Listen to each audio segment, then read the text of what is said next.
लेकिन उसी रात उसके साथ कुछ ऐसी घटनाएं घटी जिसके कारण वो सब कुछ छोड़ छाड़ के अगले ही दिन अपने गांव भाग जाता है।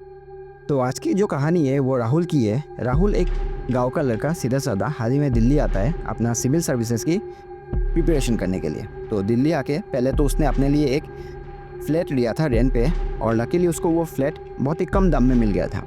तो वो खुश था और उसी सेम डे वो शिफ्ट कर लेता है। उसी दिन जब वो खाना वाना खा के रात को 1:30 बजे पढ़ाई कर रहा होता है तो उसको अचानक धीरे से किसी के रोने की आवाज़ आती है। पहले तो उसको लगा कि शायद पास वाले कमरे से आ रहा है, क्योंकि पास वाले कमरे में भी एक फैमिली रहती थी, तो उसको लगा शायद बच्चा रो रहा होगा।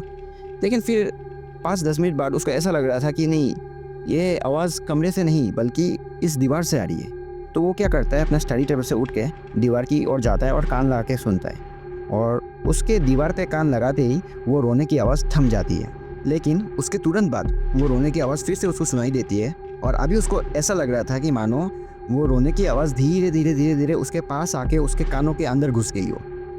थोड़ी टाइम पहले जो कि रोने की आवाज़ दीवार से आ रही थी, अब उसको ऐसा महसूस हो रहा था कि उसके दिमाग में चल रहा है।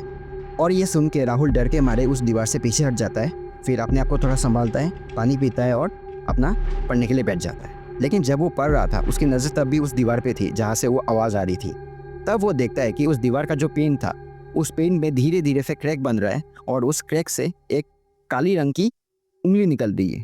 मतलब एक पूरा काला रंग का एक उंगली जिसका नाखून था वो बहुत ही शार्प था। और ये देख के राहुल एकदम से डर जाता है और वो अपना पढ़ाई वढ़ाई छोड़ के अपने बिस्तर पे जाके सो जाता है।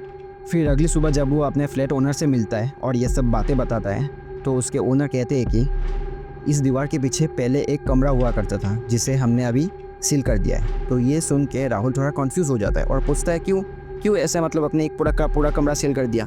तब उसको ओनर बताते हैं कि एक समय पे उस कमरे पे एक औरत की लाश मिली थी, जिसके कारण हमें ये रूम सील करना पड़ा, और यही कारण है जो कि तुम्हें ये कमरा इतना कम दाम में दिया गया। और जो भी इस कमरे में आता है वो 1 या 2 दिन से ज़्यादा इस कमरे में रुक नहीं पाता और सब कुछ छोड़ छाड़ के भाग जाता है।